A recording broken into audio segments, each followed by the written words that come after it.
हाँ जी दोस्तों, कैसे हो आप सभी लोग। आई होप आप बहुत अच्छे हो गए और मैं भी बहुत अच्छा हूँ। दोस्तों ये सेशन आपके लिए कुछ खास रहने वाला है क्योंकि मैं आपके लिए कुछ बिग अनाउंसमेंट लेके आया हूँ। दोस्तों आपका वी स्मार्ट को बहुत सारा प्यार मिला है। मैं कहूँ मैंने 2004 में पढ़ाना चालू किया था और लास्ट 21 ईयर्स में आपके इसी प्यार ने मुझे मोटिवेट किया है और वी स्मार्ट में हमने always best quality of teaching पर एम्फोसाइज किया है।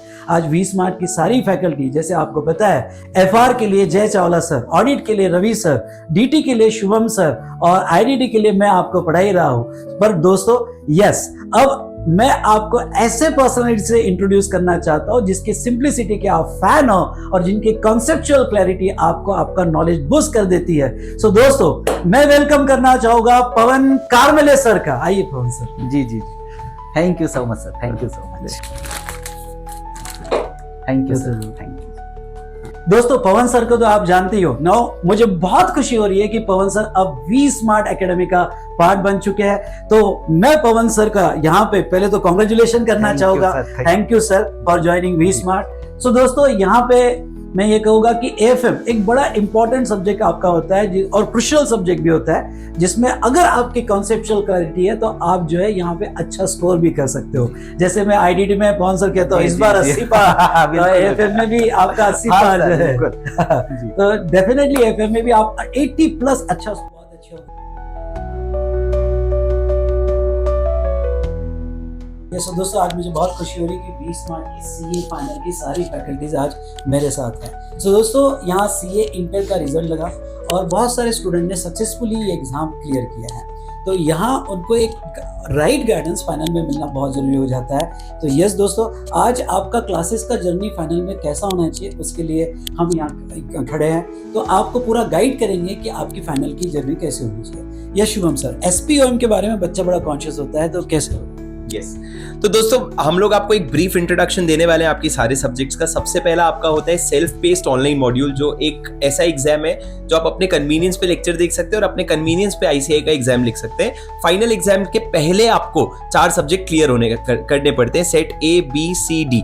तो जब आप अपनी क्लासेस शुरू करोगे तो सबसे पहला मेन सब्जेक्ट जो आप लेते हो एफआर, उसके साथ साथ आपको एसपीओएम में एक सब्जेक्ट यानी कि सेट ए जो लॉ है वो शुरू कर देनी चाहिए पैरेलली, ताकि आप उसको लिख करके क्लियर हो जाओ।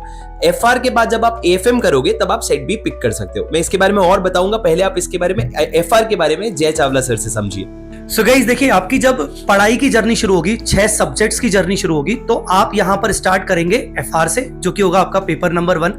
अब आपको याद होगा कि इंटरमीडिएट में आपने अकाउंटिंग स्टैंडर्ड्स पढ़ रखे हैं, ठीक है। तो इंटरमीडिएट में जो आपने अकाउंटिंग स्टैंडर्ड्स पढ़ रखे हैं, 27 अकाउंटिंग स्टैंडर्ड्स, एफआर ये समझ लीजिए कि उसका एडवांस्ड लेवल होने वाला है और आपको यहां पर इंड एएस पढ़ना है। अब जब आप एफआर पढ़ते हो तो आपको ये मेक श्योर करना है, क्योंकि आप अब ये सब्जेक्ट्स आर्टिकलशिप के साथ में कर रहे हो, तो आपको आर्टिकलशिप के साथ में आप एक ही सब्जेक्ट को अच्छे से कर पाओगे और वही सही तरीका है। तो आप एफआर के लिए कम से कम 4 महीने का टाइम निकाल के चलिए। मैं आपको यह कह सकता हूं कि आर्टिकलशिप स्टार्ट करने के बाद आप 2 महीने बाद अपना एफआर की जर्नी शुरू कर लीजिए। That would be the perfect time along with the SPOM set A. सो जब आप स्टार्ट करोगे तो 4 महीने में आपका एफआर आराम से खत्म हो जाएगा।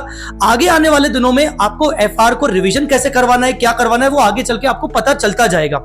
And then you will start your AFM journey, एंड उसके लिए आपको पवन सर बताएंगे। जैसे कि जय सर ने बताया कि एक बार एफआर कंप्लीट होता है उसके बाद हम एएफएम स्टार्ट करेंगे। थोड़ा सा ब्रेक ले लेना 15 दिन, कोई दिक्कत नहीं है। एएफएम करीब 3.5 महीने या फिर आप 220 घंटे बोल सकते हो, आराम से कवर हो जाएगा।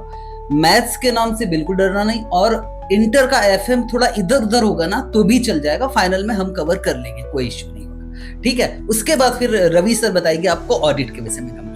दोस्तों सीए इंटर में तो आपको ऑडिट सब्जेक्ट से एक जबरदस्त इंट्रोडक्शन हो ही गया होगा। एग्जाम आपने दी होगी तो आपने फील किया होगा कि ये सब्जेक्ट में क्या इश्यूज है, क्या चैलेंजेस है। दोस्तों सीए फाइनल में भी इंस्टीट्यूट काफी सारे एप्लीकेशन ओरिएंटेड केसेस पूछ रहा है, बहुत अंदर डेप्थ में जाकर पूछ रहा है। इस सब्जेक्ट को हैंडल करने के लिए सबसे इंपॉर्टेंट समय देना पड़ेगा। काफी बार बच्चे समय नहीं देते और ये सबसे बड़ा प्रॉब्लम होता है। दोस्तों मेरे हिसाब से 2 से 3 महीने आपको डेडिकेटेडली ऑडिट के लिए देने चाहिए। यहाँ पे ध्यान रखिए, काफी ज्यादा राइटिंग प्रैक्टिस करिए। जितना आप लिखेंगे स्मूथ होगा, नॉलेज बहुत अच्छे से जाएगा और आप इसको अप्लाई कर पाएंगे। और जितनी ज्यादा वेराइटी आप कवर करेंगे केस स्टडीज की, उतना आप और कंफर्टेबल होते जाएंगे। तो इन बातों का ख्याल रखिए, ऑडिट बेहतर बनेगा। अब Shubham sir, yes sir, thank you so much sir. आपने बोला ना समय, इन लोगों को समय नहीं देते हैं वो, क्योंकि इनके पास समय होता ही नहीं है। क्योंकि आप लोग सोचते हो पढ़ाई शुरू करनी है पर आप शुरू करते नहीं हो। सोचते हो 4 महीने में एफआर कर लेंगे पर खत्म होता है नहीं, क्योंकि हम बाकी चीजों को प्रायोरिटी देते हैं। इससे होता क्या है, डीटी और आईडीटी सबसे ज्यादा इंपैक्ट करता है। और ये डीटी आईडीटी भी उतना ही टेक्निकल सब्जेक्ट है, क्योंकि 100 मार्क का इसमें वेटेज है। और मैं डीटी की अगर बात करूं तो डायरेक्ट टैक्स में आप लोग इंटरमीडिएट में तो बच गए आईटीटी के भरोसे, पर फाइनल में डीटी का पूरा 100 मार्क्स है और वो आपको लिखना ही पड़ेगा। तो इसके लिए आप लोग आराम से रेगुलर बैच लेकर के आराम से सारे क्वेश्चंस प्रैक्टिस करके समय देके 3 महीने देने पड़ेंगे आपको डायरेक्ट टैक्स को, तभी जाके आपको उसमें कॉन्फिडेंस आएगा। और उसके बाद आईडीटी पढ़ना पड़ेगा।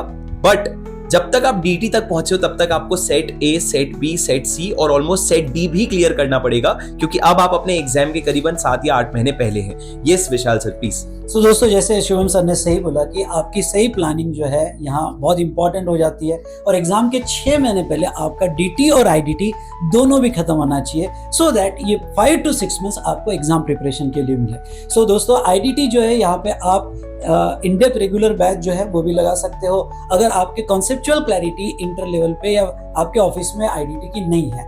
अदरवाइज आप एग्जाम ओरिएंटेड बैच लगा के भी आईडीटी को अच्छे से कंप्लीट कर सकते हो। सो दोस्तों, ये सारी जानकारी थी यहाँ पे सीए फाइनल के सब्जेक्ट्स की, और अंडर वन रूफ आपको सारे सीए फाइनल के सब्जेक्ट्स मिलने वाले हैं। आप कंबो में भी यहाँ पे प्लान कर सकते हो। सो दोस्तों, यहाँ पे चलिए, all the best for your CA final journey. Thank you so much.